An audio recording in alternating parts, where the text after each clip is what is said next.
Donc bonsoir à tous. Ce soir, puisque nous sommes le week-end de Pâques, un thème, un sujet qui traite des dernières heures de notre Sauveur sur cette terre, puisqu'il est ressuscité, fort heureusement pour nous tous, et toute la gloire à Dieu.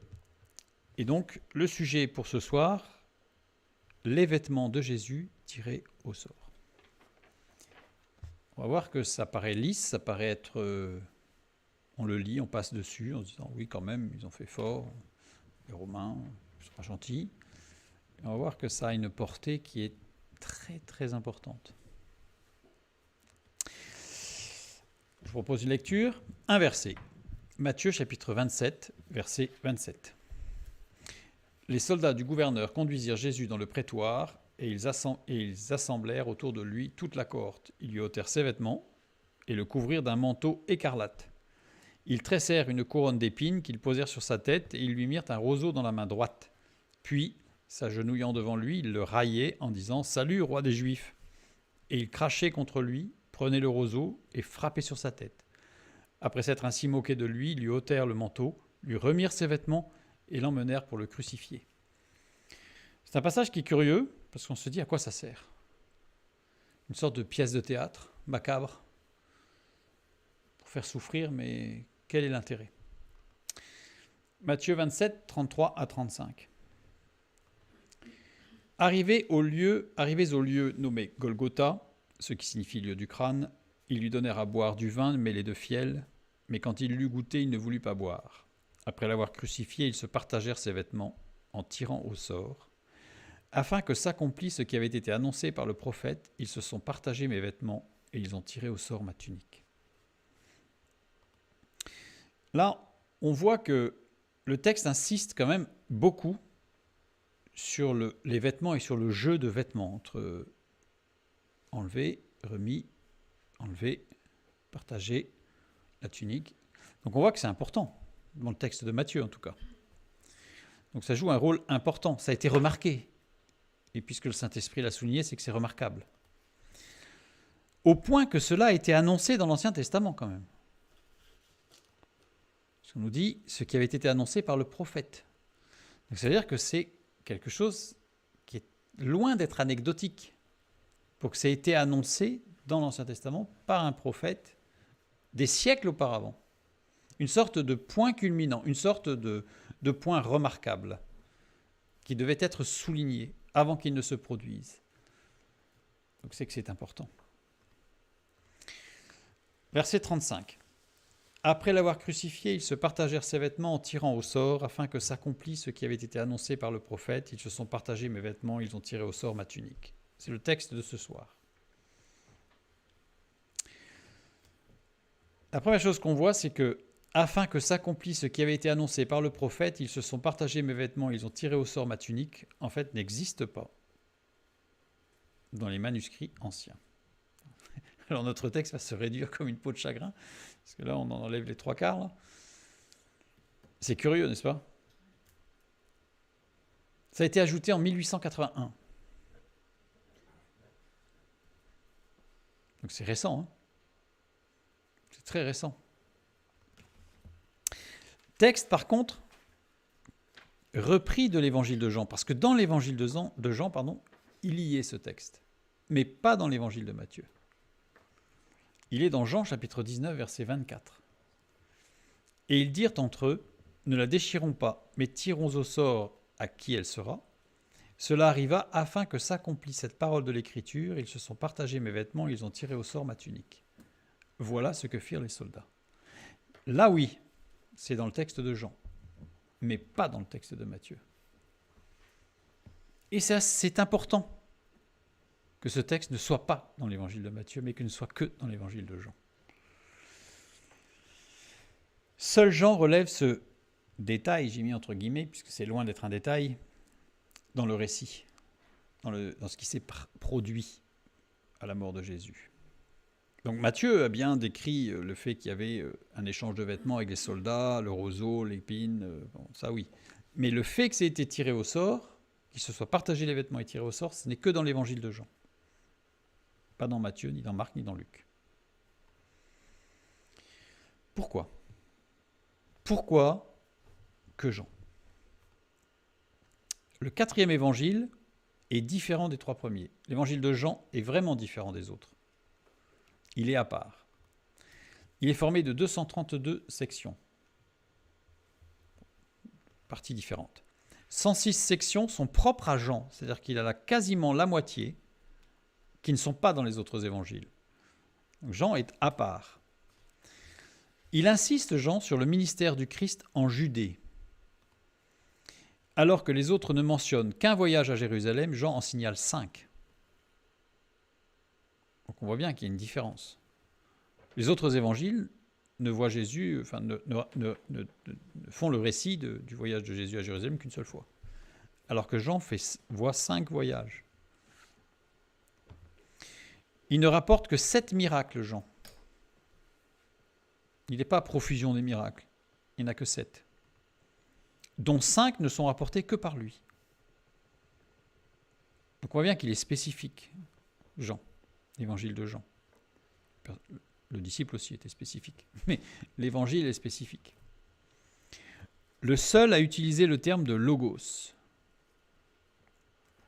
Le logos, employé la première fois par Héraclite d'Éphèse 600 ans avant Jésus-Christ. Il n'y a que 3 passages où le logos et Christ sont exactement les mêmes. Jean 1.1, 1 Jean 1.1 et Apocalypse 19.12. Et le logos, c'est la raison ou le plan divin qui coordonne l'univers en mouvement. Tout est par lui, pour lui et en lui. Colossiens 1.16.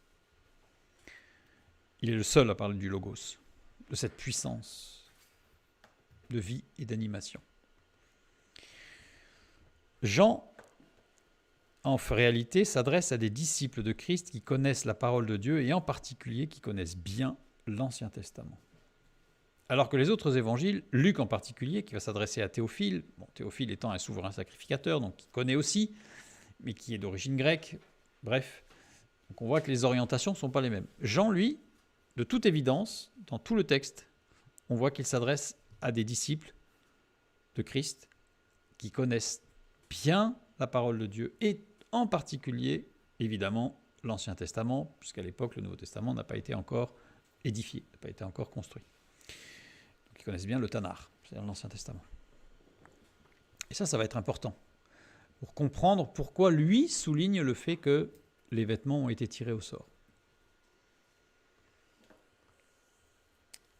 Il y a un autre passage propre à Jean qui fait intervenir le vêtement de façon très importante et soulignée.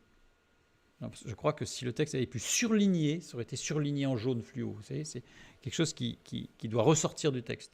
Il y en a un autre texte qui n'est que dans Jean aussi et qui parle du vêtement.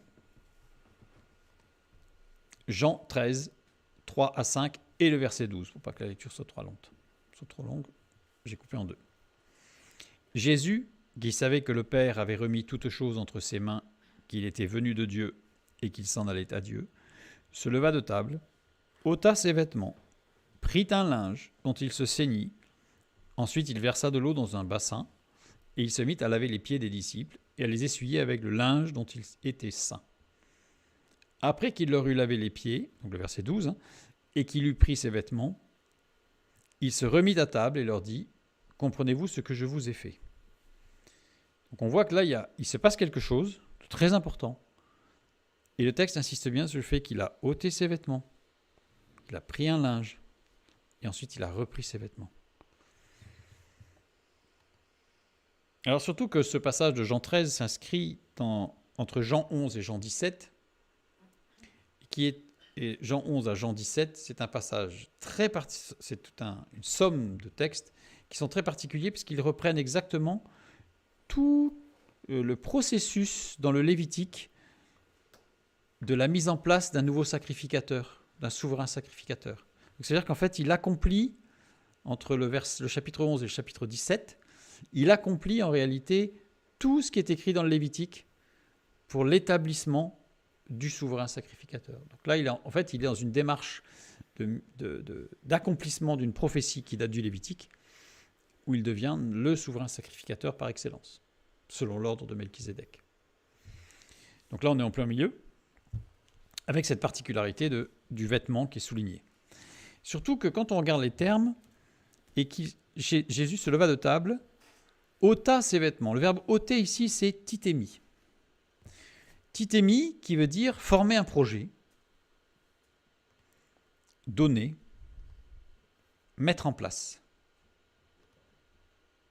Verbe inapproprié pour enlever des vêtements, puisque vous ne dites pas j'ai formé un projet avec mes vêtements. Ça ne va pas. Donc rien que l'emploi de titémi montre qu'il y a un projet derrière cette action du vêtement, du linge, reprendre le vêtement. Verbe employé aussi dans Jean chapitre 10, des versets 11 à 18. Lisons le texte. « Le Père m'aime parce que je donne ma vie, afin de la reprendre. Personne ne me l'ôte, mais je la donne de moi-même. J'ai le pouvoir de la donner et j'ai le pouvoir de la reprendre. Tel est l'ordre que j'ai reçu de mon Père. » Voilà, j'ai repris que les deux derniers versets, 17 et 18. Le verbe donner ici, je donne ma vie, c'est titémi. J'ai formé un projet. C'est pas une action comme ça tout d'un coup. Non, non. Il y a tout un projet, une mise en place de quelque chose. Donc j'ai le pouvoir de la donner et 3 fois c'est répété. Je la donne, je la donne et j'ai le pouvoir de la donner. Et à chaque fois c'est vraiment le fait de former un projet. Et dans notre texte, on retrouve dans Jean 3, 13, on retrouve il ôta ses vêtements, c'est le même mot. Titémi.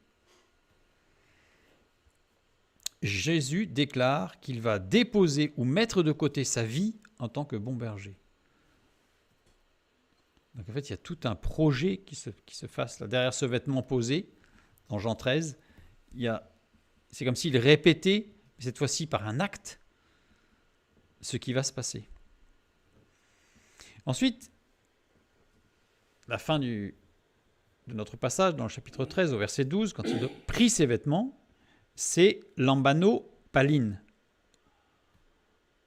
L'expression lambano paline. 3 petits points, puisqu'il y a des termes entre les deux. Mais l'expression lambano paline, qui veut dire prendre de nouveau.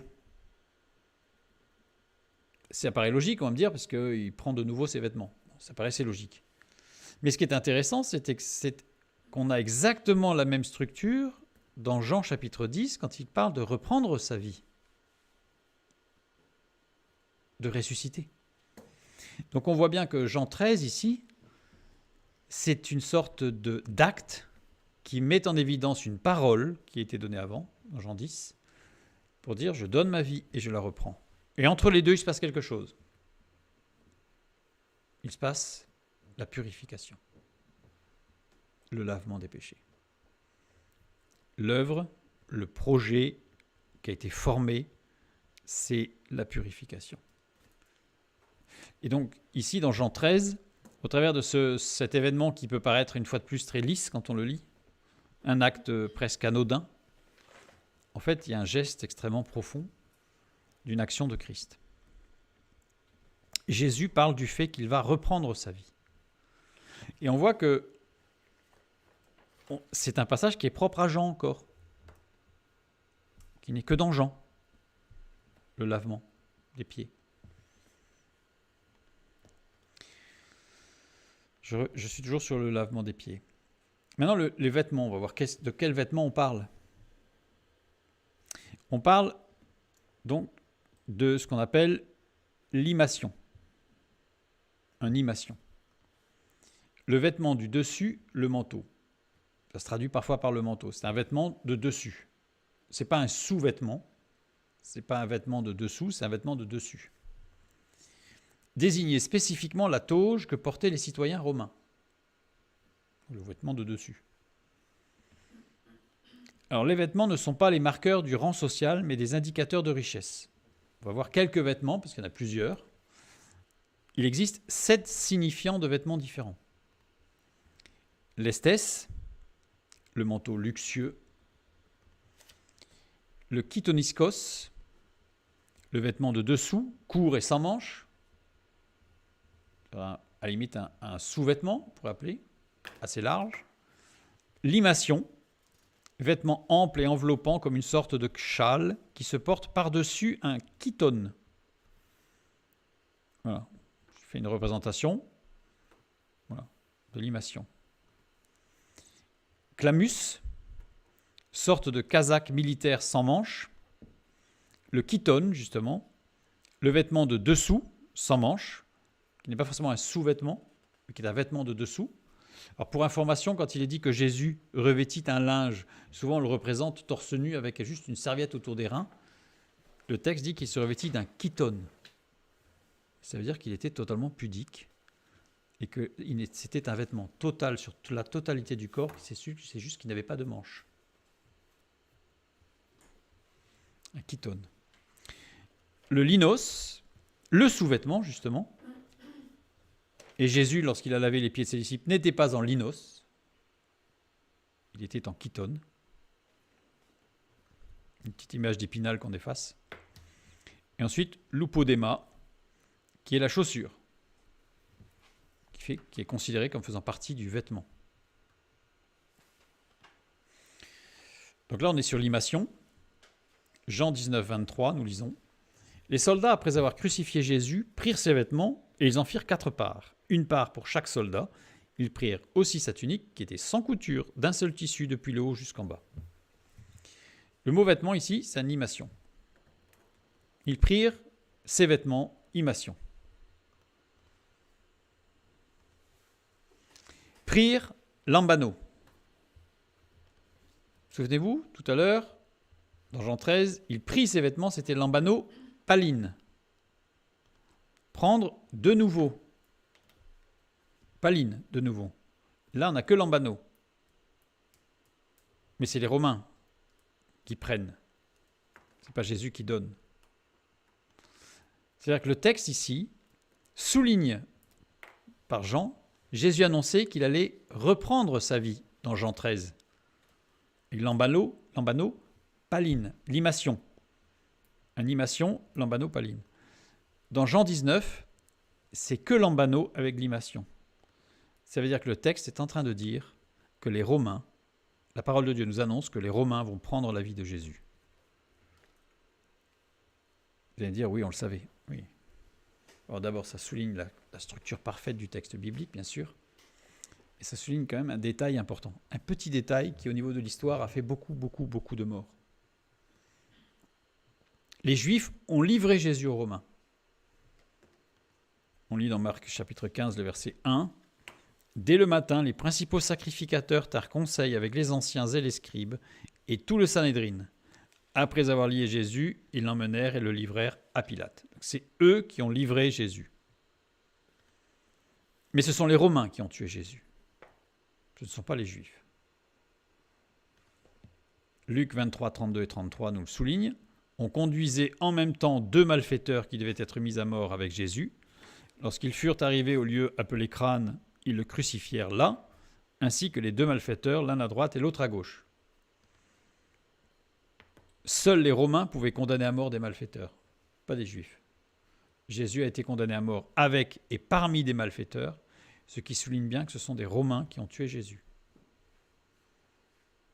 Or, combien de fois on a accusé les Juifs de déicide, donc ça a été des massacres, alors que la parole de Dieu souligne bien, et même dans la structure du texte avec « prirent ses vêtements », on retrouve exactement la même structure que dans Jean 13, puis Jean 10, si on remonte, à savoir que ce sont les Romains qui ont pris la vie de Jésus. Alors je renvoie vers l'étude sur Barabbas, l'homme libéré à la place de Jésus, qui nous spécifie même qui étaient les malfaiteurs. Qui étaient les malfaiteurs. Et on comprend encore mieux à ce moment-là pourquoi Jésus était entre les deux, dans la considération romaine, et des sacrificateurs, des religieux. Donc je renvoie à cette étude pour mieux comprendre encore cette sorte de détail qui est loin d'être un détail. Matthieu 27, 17. Comme ils étaient assemblés, Pilate leur dit, « Lequel voulez-vous que je vous relâche ?» Alors le texte biblique nous dit Barabbas ou Jésus qu'on appelle Christ. Mais dans les manuscrits anciens, c'est écrit « Lequel voulez-vous que je vous relâche ?» Jésus Barabbas ou Jésus qu'on appelle Christ. Les deux s'appelaient Jésus. Il y avait Jésus Barabbas et Jésus Christ. Or, Jésus Barabbas, Barabbas, ça veut dire fils du Père ou fils d'un père. Et c'était un nom de guerre, c'est-à-dire un nom utilisé, puisque Barabbas était un chef de sédition. Barabbas était quelqu'un qui voulait renverser l'Empire romain. Bon, je renvoie toujours sur l'étude sur Barabbas pour s'en assurer. Et donc, c'était un nom de guerre qu'il s'était donné. C'était Jésus. Il s'appelait Jésus parce que Jésus, Yeshua, le Sauveur, fils du Père. Ou Jésus qu'on appelle Christ, sans filiation paternelle sûre. On l'appelle, mais est-ce qu'il l'est? Il y a une sorte d'interrogation.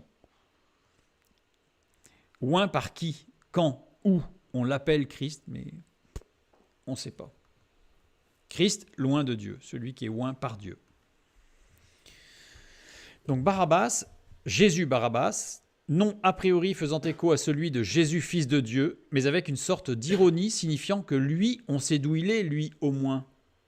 Jésus Barabbas, par rapport à Jésus le Messie, on ne sait pas trop d'où il est. Alors que Jésus, qu'on appelle Christ, nom faisant écho à une prophétie lointaine, à une promesse spirituelle. Mais c'est vieux quand même, hein. Ça fait des siècles qu'on n'en a pas entendu parler. Quelques versets plus loin, le verset 20 nous dit « Les principaux sacrificateurs et les anciens persuadèrent à la foule de demander Barabbas et de faire périr Jésus. » Vous allez me dire « Oui, mais là, c'est la foule, c'est les Juifs. » Mais regardons bien le texte. Il y a deux petits mots qui ne sont pas traduits. Tonne. C'est-à-dire que littéralement, les principaux sacrificateurs et les anciens persuadèrent à la foule de demander le Barabbas et de faire périr le Jésus. C'est très précis. Très précis, mais en même temps, on va voir que c'est très subtil dans la manière de faire les choses. Persuadèrent, peito. Peito en grec, qui veut dire persuader, se confier, apaiser. C'est-à-dire que les sacrificateurs poussèrent la foule à libérer le fils du Père, Barabbas. Vous imaginez que c'est les Hébreux qui parlent, qui crient Barabbas. Barabbas, fils du Père, et faire périr le Jésus. Mais qui est qui? C'est qui le fils du Père? C'est qui le Jésus? Puisqu'ils s'appellent tous les deux Jésus. Il y en a un qui s'appelle Barabbas, fils du Père, et il y en a un qui, dans Jean chapitre 5, verset 43, par exemple, a dit « Je suis venu au nom de mon Père ». Mais là, on proclame le nom de qui? C'est pas clair. C'est pas clair du tout. C'est-à-dire que les sacrificateurs ont poussé la foule à dire « Demandez pas », parce qu'ils auraient pu dire « Tuez Jésus de Nazareth ». Là, au moins, c'était clair. Non, ils disent « Non, demandez le fils du Père ». Mais quel fils du Père?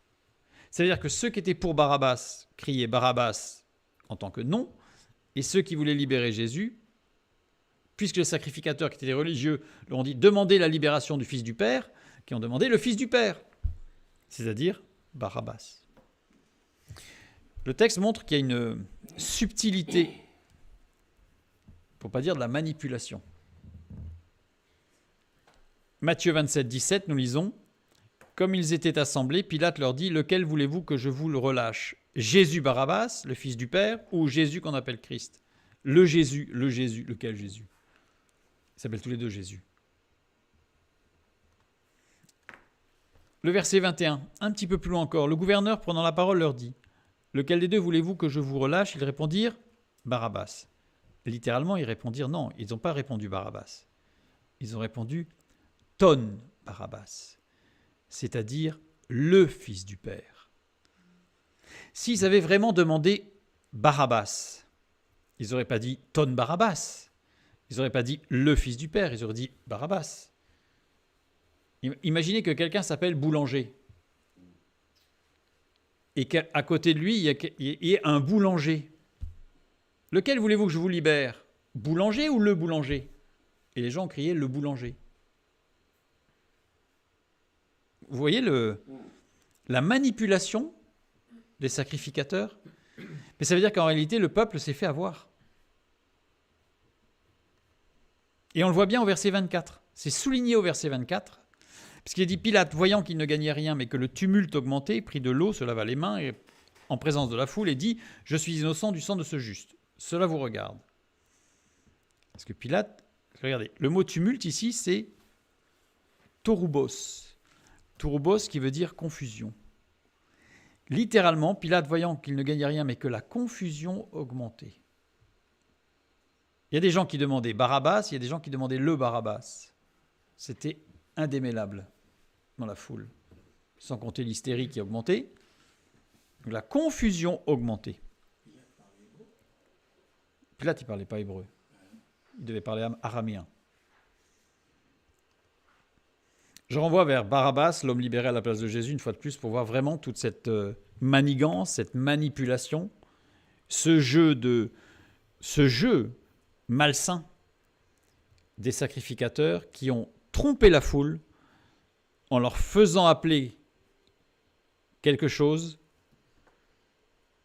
qui n'était pas. Vous voyez, il y a eu un jeu très malsain en fait. Ça montre bien que la condamnation de Jésus, c'est l'humanité. C'est l'ensemble. Les Juifs ont, ont donné Jésus aux Romains, mais ce sont bien les Romains qui ont tué Jésus. Parce que là, dans Barabbas, on voit que Pilate pouvait difficilement faire autrement que de livrer Jésus s'il ne voulait pas risquer sa place par rapport à César. Voilà. Et d'ailleurs, Pilate, il y a une étude sur Pilate que j'invite à regarder pour voir vraiment l'ambiguïté, politique, morale et spirituelle chez Pilate à ce moment-là, et ce que ça a donné dans le reste de sa vie. Revenons maintenant sur nos vêtements. Là, c'était pour bien comprendre que le terme employé sur le fait que ce soit les Romains qui ont pris les vêtements, lambano, et limation, justement, donc on a la même structure, la même logique sémantique que dans Jean 13 et Jean 10. Donc, les soldats du gouverneur conduisirent Jésus dans le prétoire et ils assemblèrent autour de lui toute la cohorte. Je reviens encore, là, je suis encore sur les Romains parce que on va voir les différentes périodes romaines rapidement pour comprendre. On a la Rome royale de moins 753 à moins 509. On a la République romaine de moins 509 à moins 27. On a l'Empire romain de moins 27 à plus 192. Et on a le bas empire de 192 à 476, effondrement de l'Empire romain.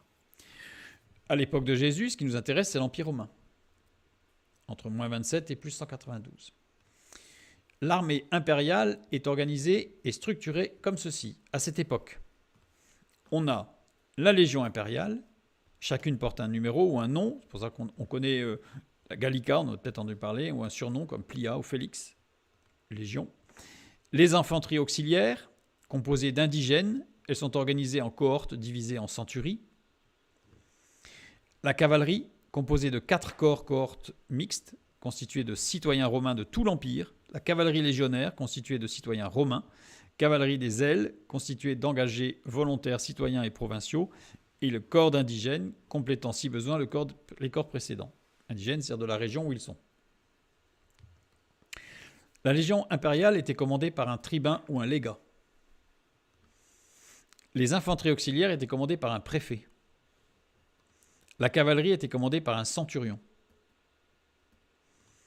Matthieu 27, 54. On nous dit quoi ?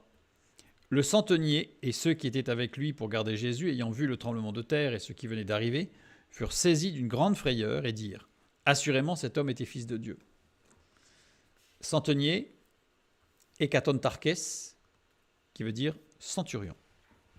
C'est un centurion, ce n'est pas un centenier, c'est un centurion. C'est un centurion qui commandait la cohorte qui a livré Jésus. Si c'est un centurion, ça veut dire que c'était de la cavalerie. Et cette cohorte était constituée de citoyens romains de tout l'Empire. Ce sont ce ne sont pas les Juifs qui ont crucifié Jésus, ni même les Juifs et les Romains, habitants de Rome, mais bien tout le genre humain, puisque c'était la cohorte mixte formée de tout, et ils étaient 4. Ils étaient 4 au pied de la croix, chiffre biblique de l'universalité. Donc c'est bien tout le genre humain qui a pris les vêtements. Et le plan, on a vu le projet, quand Titémie, quand il ôte ses vêtements, le projet, c'est le salut de toute l'humanité.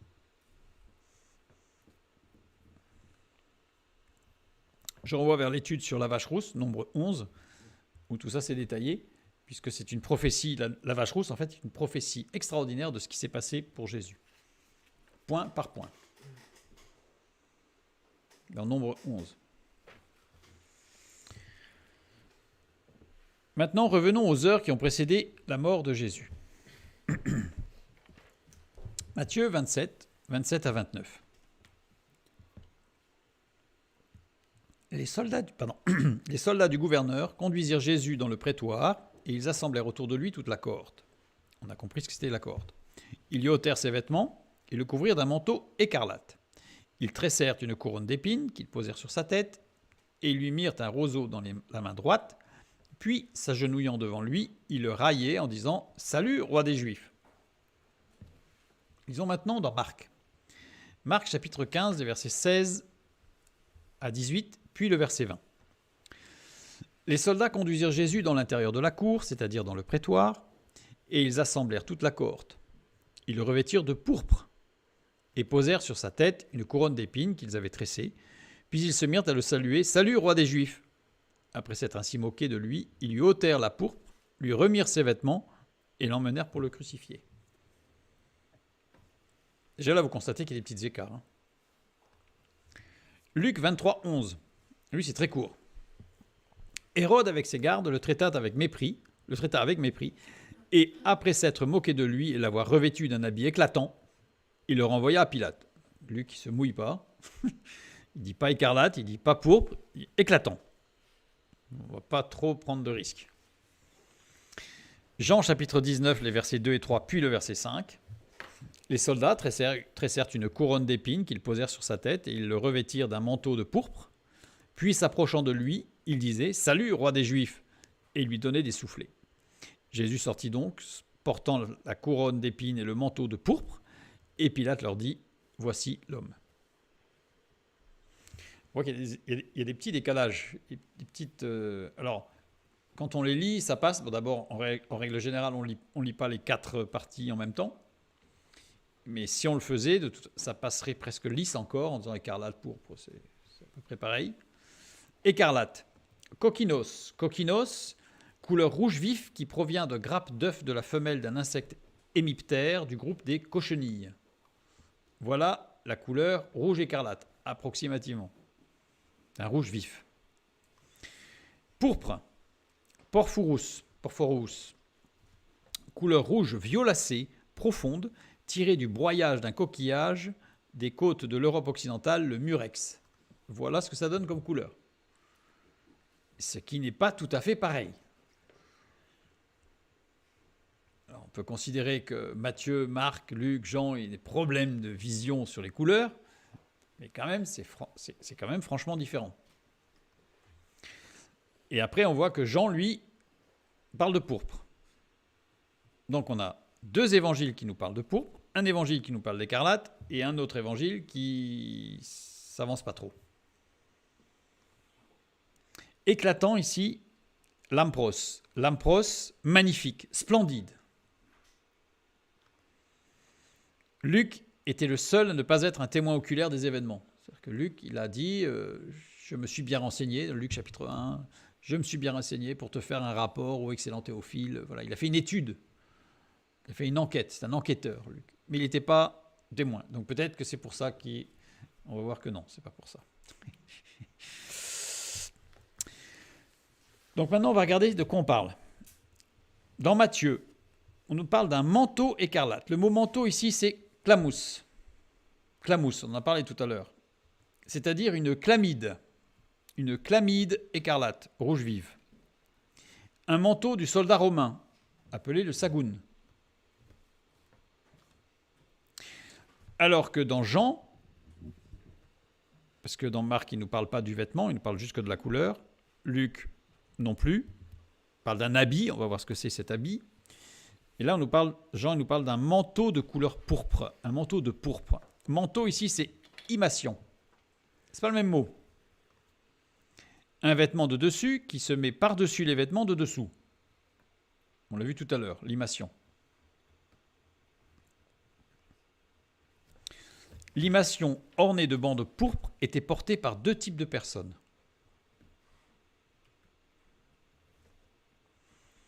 Les jeunes gens qui n'ont pas encore revêtu la tauge virile, c'est-à-dire la tauge virile se prenant entre 14 et 17 ans, c'est-à-dire qu'à partir du moment où il y a une considération d'une capacité d'homme, d'assumer ses responsabilités d'homme, alors on ne portait plus cette tauge avec ce pourpre, mais on portait une tauge blanche.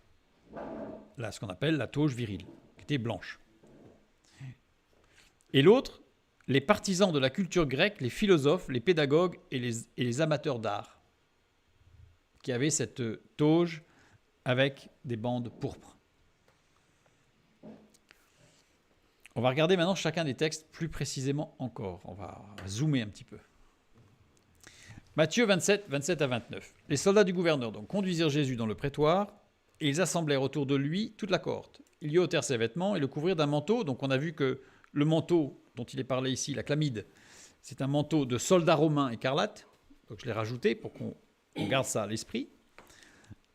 Ils tressèrent une couronne d'épines qu'ils posèrent sur sa tête et ils lui mirent un roseau dans la main droite. Puis, s'agenouillant devant lui, ils le raillaient en disant « Salut, roi des Juifs ». Le verbe ici, couvrir d'un manteau, c'est péritithémie. Ça vous rappelle rien, péritithémie? Il y a tithémie. Tithémie, verbe utilisé pour exprimer le fait que Jésus donnait sa vie. Péri, à cause de. Autour de, dans le sens de couvrir, contenir, particulièrement quand il s'agit de vêtements. Ils lui ôtèrent ses vêtements n'est pas dans le texte. Ils lui ôtèrent. Ils lui ôtèrent quoi? On peut se dire, ses vêtements. Mais le texte ne le dit pas. Et on va regarder le verbe ôter ici. Le verbe ôter, c'est ekdouo. Ekdouo qui veut dire être dépouillé d'un bien matériel, le vêtement, une maison. On pourrait imaginer un cheval à l'époque. Aujourd'hui, on pourrait imaginer une voiture, un vélo, enfin quelque chose de matériel que l'on a. Et là, on se le fait prendre. On est dépouillé. Ou d'une charge, d'une mission. Ekdouo veut aussi dire être délivré des souffrances de la mort. Les soldats signifient à Jésus qu'en revêtant les armes, en réagissant par le combat, il pourrait échapper à la souffrance et à la mort. C'est-à-dire qu'ils l'ont revêtu d'une cape d'un soldat romain, et dans la façon de le revêtir, si tu es un homme, si tu bouges, tu peux t'en sortir. Mais là, tu es un agneau, là. Tu t'en sortiras jamais. Donc il l'excitait en réalité. Presque on pourrait dire, si tu es un homme, montre que tu es un homme et tu pourras peut-être t'en sortir. C'était ça en fait ce qui se passait. C'était pas un jeu. Enfin, c'était un jeu macabre.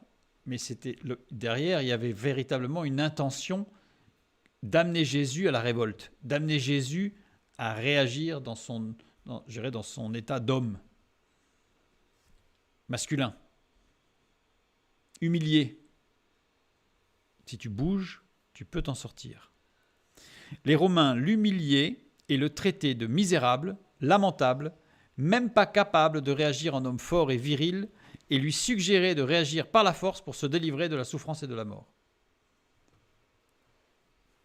Donc sans rajouter à la souffrance physique, en fait, puisqu'il y avait entre guillemets, une tentation psychologique, parce que Jésus avait une mission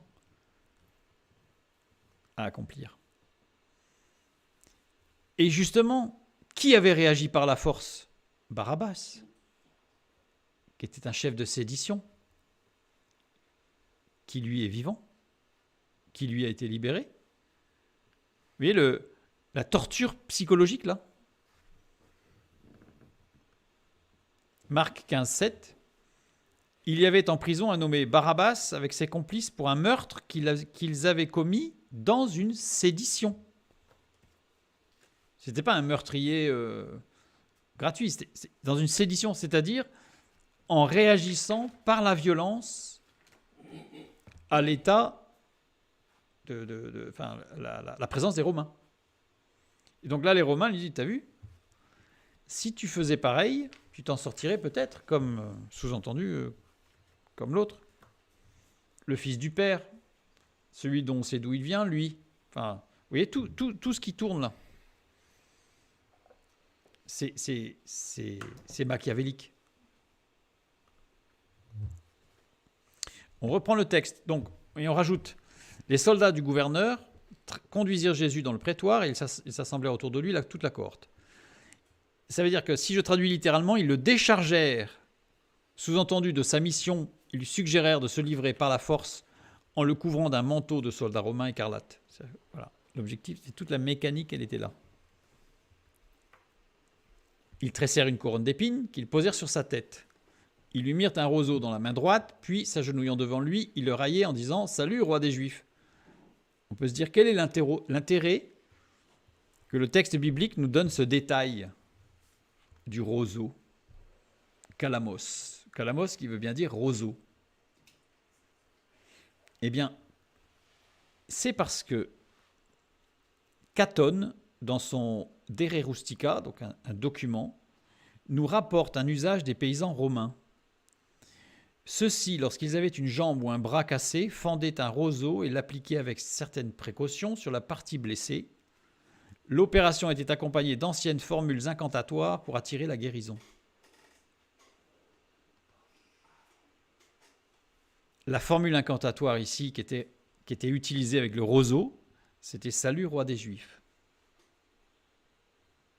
Ça sous-entendait, dans la culture romaine, de frapper avec un roseau sur la tête de Jésus, c'était ta tête, elle va pas bien là. Et tu peux peut-être guérir ta tête si tu fais une incantation.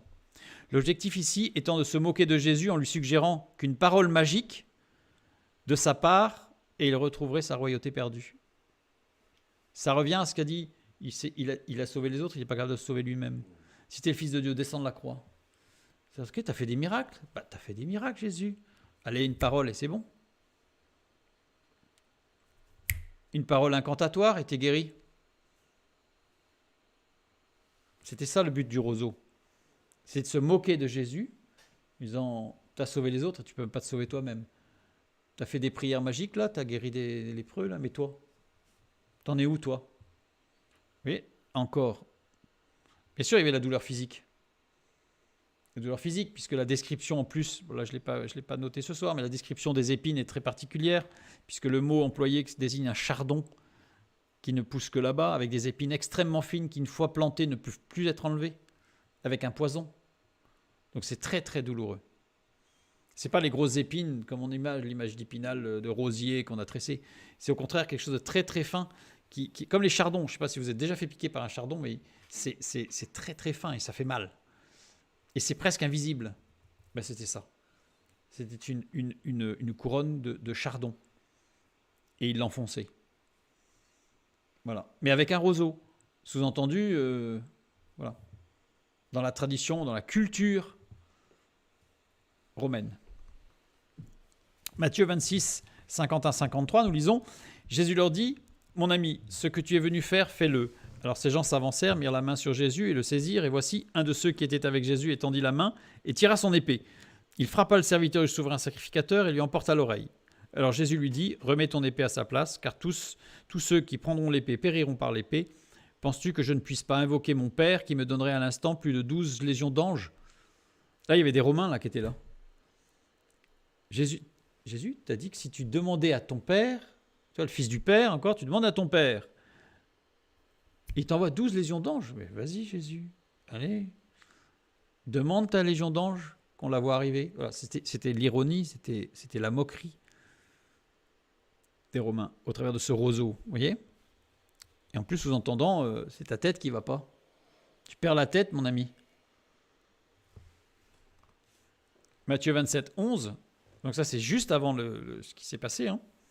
Jésus comparut devant le gouverneur l'interrogea en ces termes, « Es-tu le roi des Juifs ?» Jésus lui répondit, « Tu le dis. » Donc c'est pour ça qu'ils lui disent, « Salut, roi des Juifs. » C'est une moquerie en disant, « Tu perds la tête. » Et fais-nous ta petite formule incantatoire, et puis tu vois, ça va, faut te sortir de là.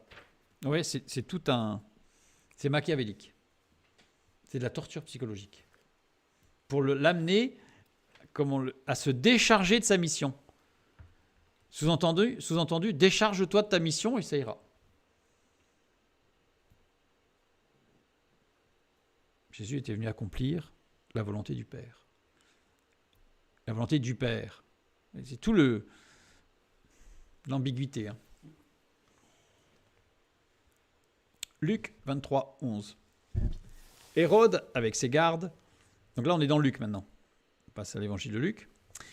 Hérode, avec ses gardes, le traita avec mépris, et après s'être moqué de lui et l'avoir revêtu d'un habit éclatant, il le renvoya à Pilate. Donc là on voit que Luc, il ne s'avance pas trop sur écarlate pourpre, il ne s'avance pas ni sur le titre du vêtement. Par contre, il parle d'un habit. Esthès. Esthès, on en a parlé tout à l'heure. C'est pas l'imation, c'est pas la chlamyde. C'est autre chose. Mais esthès, c'est un terme bien particulier. Parce que quand il est employé au pluriel, il désigne des vêtements pour plusieurs personnes. Et quand il est employé au singulier, collectivement des vêtements, un ensemble de vêtements. Et là, à votre avis, il est au singulier ou au pluriel ? Singulier à ma droite. Il est au singulier. Ça veut dire quoi ? Ça veut dire que Luc dit « Hérode, avec ses gardes, le traita avec mépris, et après s'être moqué de lui et l'avoir revêtu d'un ensemble d'habits éclatants, il le renvoya à Pilate. » Luc nous donne la solution. Luc nous dit qu'il y avait plusieurs vêtements.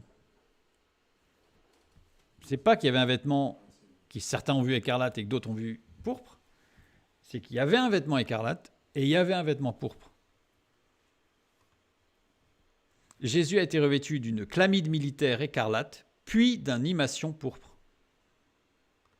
La chlamyde militaire écarlate, j'ai repris une représentation ici que j'ai mise en rouge pour montrer, c'est la cape du soldat romain, propre au soldat romain, pour réagir par la force. Et l'imation pourpre, c'est quelque chose qui se mettait par-dessus avec des bandes pourpres. L'imation pourpre, symbole de juvénilité, c'est l'inverse de la virilité, c'est quelqu'un de jeune qui n'est pas mature, donc dira Jésus, t'es pas mature, et de philosophie, bien loin des réalités contingentes d'une existence virile et assumée. C'est-à-dire qu'en fait, ils l'ont présenté comme ça en disant c'est pas un homme, il n'est pas mature cet homme-là. Ou alors c'est un penseur, c'est un philosophe. Sachant que le soldat romain, ce qu'il pensait de la philosophie, ce n'était pas forcément ce qu'il y avait de mieux. Et en même temps, les religieux juifs ne supportaient pas la philosophie grecque. Donc en le présentant de cette sorte-là, c'était forcément l'humilier encore plus. On continue. Donc il avait les deux. Dans un premier temps, on lui a mis la chlamyde, les militaires, et ensuite il l'a revêtu par-dessus d'une imation pourpre, pour le rendre ridicule.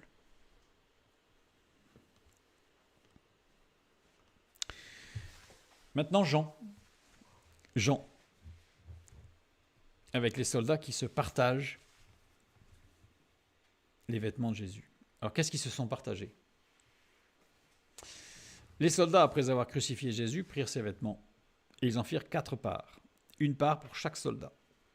Ils prirent aussi sa tunique, qui était sans couture, d'un seul tissu, depuis le haut jusqu'en bas. Et ils dirent entre eux, ne la déchirons pas, mais tirons au sort à qui elle sera. Cela arriva afin que s'accomplisse cette parole de l'Écriture. Ils se sont partagés mes vêtements et ils ont tiré au sort ma tunique. Voilà ce que firent les soldats. Et cette mention de l'Ancien Testament va nous donner la réponse, la solution de pourquoi il a fallu que les Romains tirent au sort la tunique.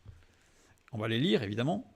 Alors d'abord, prirent ses vêtements, c'est l'imation, le vêtement du dessus, le manteau, qui désigne spécifiquement la toge que portaient les citoyens romains, donc là, ils l'ont pris.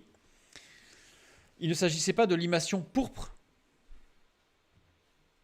On aurait pu dire, oh là là, il avait un vêtement, on l'avait revêtu de pourpre, de l'imation pourpre. Non, parce que dans Matthieu 27, 31, il nous dit, après s'être ainsi moqué de lui, ils lui ôtèrent le manteau, lui remirent ses vêtements et l'emmenèrent pour le crucifier. Donc, ils lui ont enlevé. Donc, c'était pas celui-là. C'était le sien propre. Manteau, clamus, chlamyde, la chlamyde militaire. Marc 15, 20, après s'être ainsi moqué de lui, ils lui ôtèrent la pourpre. Donc, on voit bien qu'ils lui ont ôté la chlamyde, dans Matthieu, et dans Marc, ils lui ôtèrent la pourpre. Donc, le vêtement avec la pourpre. Ils lui ôtèrent les 2 vêtements qui lui ont été rajoutés. Donc, c'est pas ça qu'ils se sont partagés. Ça aurait pu être ça. Surtout des soldats, une chlamyde, ça pouvait être intéressant. C'est pas le cas. Ici, ils lui remirent ses vêtements, c'est imation à chaque fois. Donc, par contre, là, tous les évangiles disent bien qu'ils lui ont remis ses vêtements, pas d'autres. Ses vêtements à lui. Parce que dans l'état où ils en étaient, ils pouvaient très bien le revêtir de haillons, enfin, d'autres choses.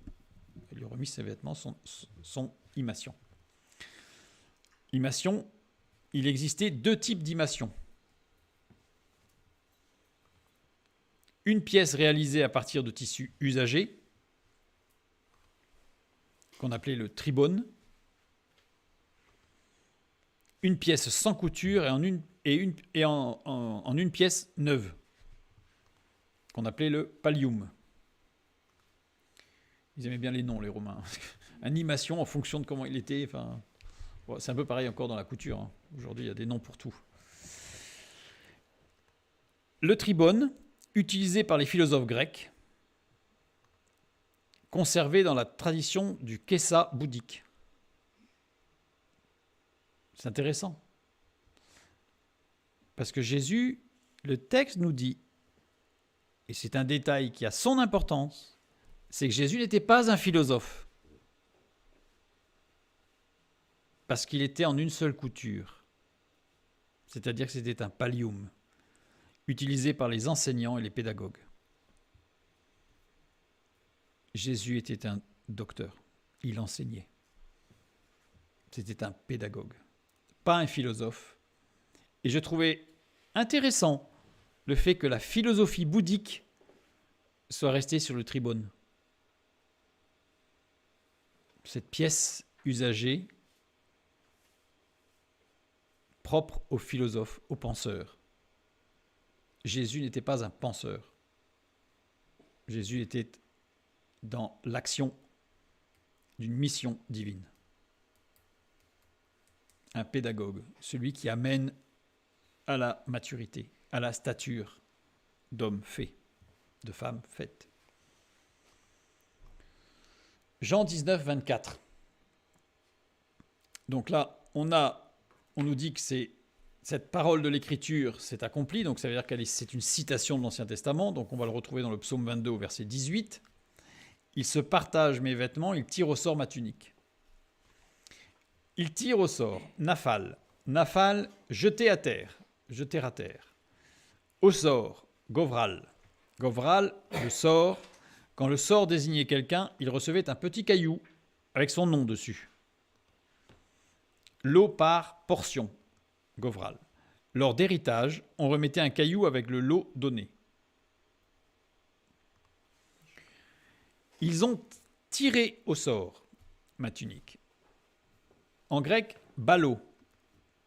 Jeter ou laisser tomber une chose sans se préoccuper de l'endroit de la chute.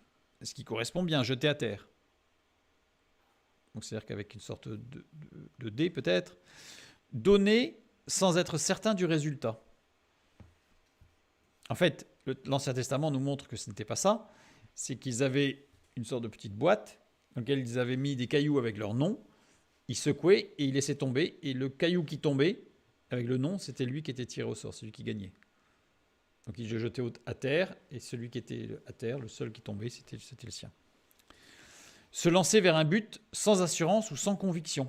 Ballot. Donc ils ont tiré au sort. Sans assurance, sans conviction. Retenez bien ça. Au sort, kléros. Kléros en grec, une petite pierre ou petit caillou ou petit morceau de bois qu'on déposait dans un vase où on les agitait avant de tirer. Donc c'est ce que j'expliquais. Ce qui est intéressant, c'est que dans le psaume 22, il tire au sort ma tunique est à l'imparfait. Ça veut dire que l'action est répétée. Elle est répétée, répétée, répétée. C'est pas une fois. C'est répété. Ça veut dire quoi? Les soldats ont tiré plusieurs fois au sort et le sort a été confirmé à chaque fois. On l'a rencontré, cette formulation, dans Jonas, quand les marins ont tiré au sort le nom de celui qui était en cause et que le texte nous montre qu'ils ont tiré au sort plusieurs fois pour s'assurer qu'ils n'allaient pas condamner quelqu'un injustement, juste parce que ça tombe sur lui et c'est pas de chance. Et qu'à chaque fois, le sort est tombé sur Jonas. Donc au bout d'un moment, ils se sont dit, non, il y a vraiment un problème. Et là, les Romains, ils tirent au sort et à chaque fois, ils tirent plusieurs fois au sort et à chaque fois, le sort tombe sur les mêmes personnes. C'est troublant, ça. Vous imaginez, vous? Là, vous, à un moment donné, vous dites, il se passe quelque chose quand même. C'est pas normal. Donc, ils ont tiré au sort plusieurs fois les vêtements de Jésus. Et à chaque fois, c'était pareil. À chaque fois, c'était pareil. Pour la tunique en particulier. Conjugué à l'aoriste second. Tiré au sort, ils ont tiré ballot. Il n'est pas conjugué au présent ou au passé simple. Ça y est, ils ont tiré au sort. Non, non. À l'aoriste second. Ni présent, ni passé, ni futur, avec une action sur l'éternité. Quand c'est au second, ça veut dire que ça agit sur quelque chose dans le futur. Donc ce qu'ils sont en train de faire là va avoir des conséquences éternelles. Mais quelles conséquences éternelles? Le fait d'avoir tiré au sort la tunique de Jésus, qu'est-ce que ça peut avoir comme conséquence éternelle? Ils ont été préparés psychologiquement à la suite. Ils ont été impressionnés là. Qu'est-ce qui se passe? Et la suite, c'est laquelle la suite? Matthieu 27, 54. Le centenier, donc le centurion, et ceux qui étaient avec lui pour garder Jésus, ayant vu le tremblement de terre et ceux qui venaient d'arriver, furent saisis d'une grande frayeur et dirent, assurément, cet homme était le Fils de Dieu. Le fait d'avoir tiré au sort et que ça tombe à chaque fois, ça les a réveillés en disant, il se passe quelque chose, il y a quelque chose qui ne va pas. Et quand ils ont vu le tremblement de terre, la manière dont a expiré le Fils de Dieu, ils ont dit, il était le Fils de Dieu. C'est-à-dire que ce petit geste qui semblait être totalement anodin s'est transformé en une action puissante du Saint-Esprit pour amener les quatre soldats romains à se poser la question qu'il fallait se poser. Qu'est-ce qui se passe? Qu'est-ce qui se passe? Et c'est les a amenés à se redresser, à regarder ce qui se passait. Et là, ils ont compris que Jésus était le Fils de Dieu. Parce que quand il est dit « Assurément, cet homme était le Fils de Dieu », on a l'impression que « ouais, quand même ». Non, non. En grec, c'est plutôt « cet homme était de façon certaine Fils de Dieu ». Assurément, là, donne l'impression en français que ouais, il y a de fortes chances. Non, non. En grec, c'est vraiment, ça insiste lourdement sur que c'est une certitude. C'est une certitude. La reconnaissance de la mission divine, de la divinité et de la souveraineté du Fils de Dieu. Le fait de tirer au sort la tunique a amené les Romains, les quatre, à reconnaître la mission divine du Fils de Dieu, la divinité du Fils de Dieu, celle qu'on lui reprochait. Salut, roi des Juifs. En fait, tout a été rétabli là, ici. et la souveraineté du Fils de Dieu sur toute chose, puisque pour que lui qui était en train de souffrir sur la croix, le Fils de Dieu, puisse faire, pendant qu'il était en train de mourir, que les 4 sorts, que le sort sur la tunique tombe plusieurs fois sur la même chose, non, c'est pas possible. Voilà ce qui s'est passé quand les 4 hommes, les 4 soldats romains, ont tiré au sort la tunique. En réalité, il s'agissait de quelque chose d'extraordinaire, et c'est pour ça que ça a été prophétisé dans l'Ancien Testament, parce que ça montre que tout ce qui se passe, jusqu'au moindre détail, est une action de Dieu. C'est une glorification de la souveraineté de Dieu dans chaque action, aussi minime soit-elle, aussi mauvaise soit-elle.